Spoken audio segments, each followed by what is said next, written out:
Coins, bars, or rounds? Which should you be stacking?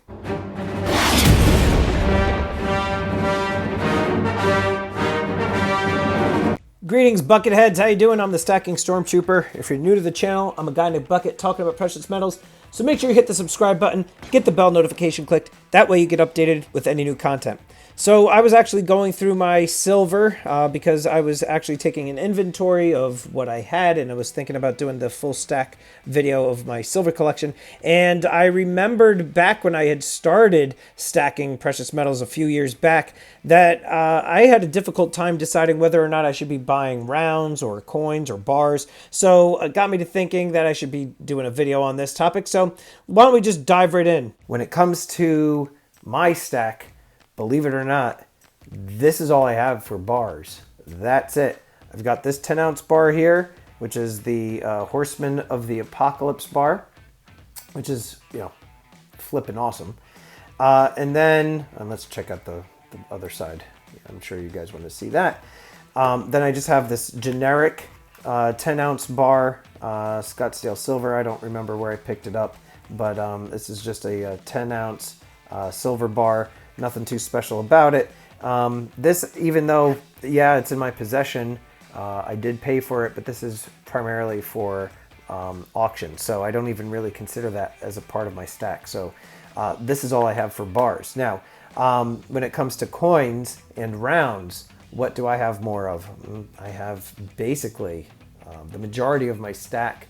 I would say 95, 98% of it happens to be in all coins. All coins. I have relatively, I have a very, very small amount of rounds, especially generics. I do have a lot of rounds from different series, whether it be the Dragon series or the Zombuk series or what have you. I do have rounds like that. But when it comes to like generic rounds, such as the ones that you see here, I really don't have any. Now, there are some pros and cons to owning all of these different forms of metal. But usually the reason why people get into stacking bars is because bars typically have the lower premium over spot. Bars typically have a lower premium over spot prices. So if you are looking to be purchasing silver and or gold at a low price, your best bet would be to get generic bars, such as like this one. And you're probably going to want to get it in, either 5 or 10-ounce increments. Reason being is that there will be a little bit more of a premium on the smaller sizes, like 1-ounce bars. But the higher you go, it's just like volume discount pricing, right? The higher you typically go, let's say you get like a kilo bar or whatever, the less you're going to pay per ounce. So, for me, I believe 5, 10-ounce bar increments is probably ideal if that's the way you're going to go. The other nice thing about bars is the stackability. Okay, I quickly ran into a storage problem with my one safe when it came to stacking. It filled up relatively quickly, and mostly due to the fact that the stack was mostly in coin form, and I'll get to that in a minute as to why that was kind of an issue. But the nice thing about the bars is in terms of volume and stacking, I mean, you can just very easily fit, here's 20 ounces right there. This is 20 ounces in this tube, and stacking, bars like this is a lot easier, takes up less space than these would. Now, obviously I could have left these in the mint tube, right? And I did talk about a mistake that I had made by buying all these American Silver Eagles and putting them in these airtight capsules. But you can leave them in these mint tubes, and these are a bit easier to stack than having them in these, I believe these are H tubes, which hold these capsules.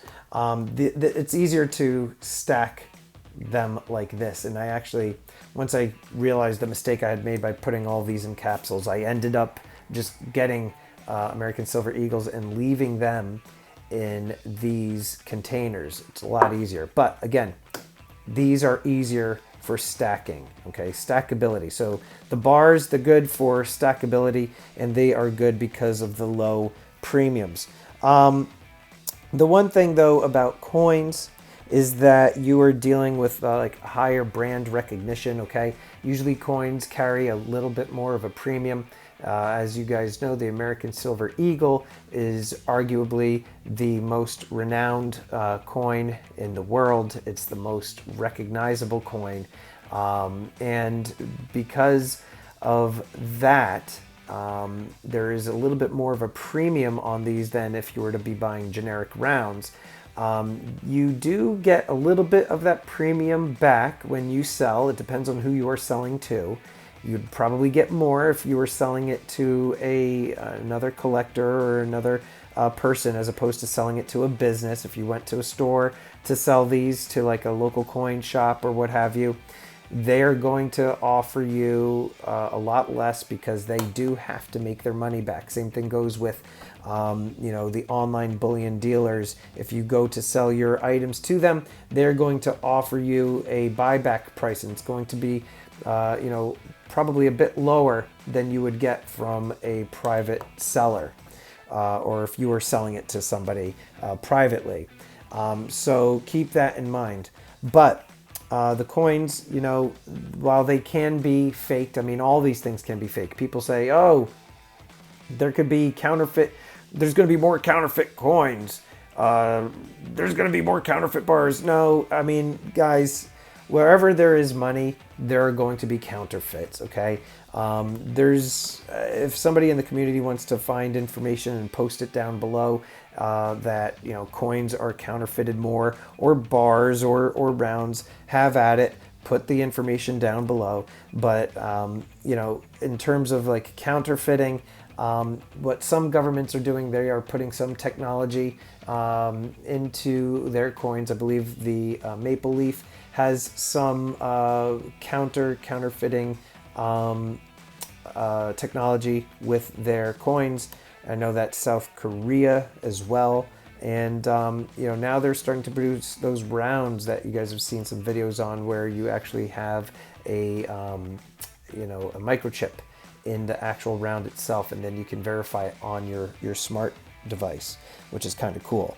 Now, when it comes to the rounds, okay, you are going to probably run into the same storage issues as you would with the coins due to their round shape. They would have to either be stored in containers like this, or in containers such as this one here. And when you are putting these in a safe, the real way for these to even stack is just to have them kind of, you know, standing like this. You have the lid on top of it, and then you stack them vertically, you know, one on top of the other. But the bars are a lot easier for stacking. So rounds, when it comes to rounds, okay, you run into those same storage issues. The thing about rounds, though, again, is that you're going to be paying a lower premium for them. You know, this is just a generic round. You'll be paying a lower premium on them unless it's something that is a collector's item. But in my opinion, what you're going to want to stick with are the coins. That's just my opinion. What are these here, though? Believe it or not, these are actually coins. You're like, wait a minute, those look like bars. Well, yeah, I mean, they are bar coins. I was intrigued by them when they first were released a few years ago. But they are a coin because they have the government with the date and the denomination right on the coin itself. So in order for something to be a coin, you need to have those items present. The nice thing about these, other than the design, is that they are in the bar form. So you could essentially, buy these and stack them like so.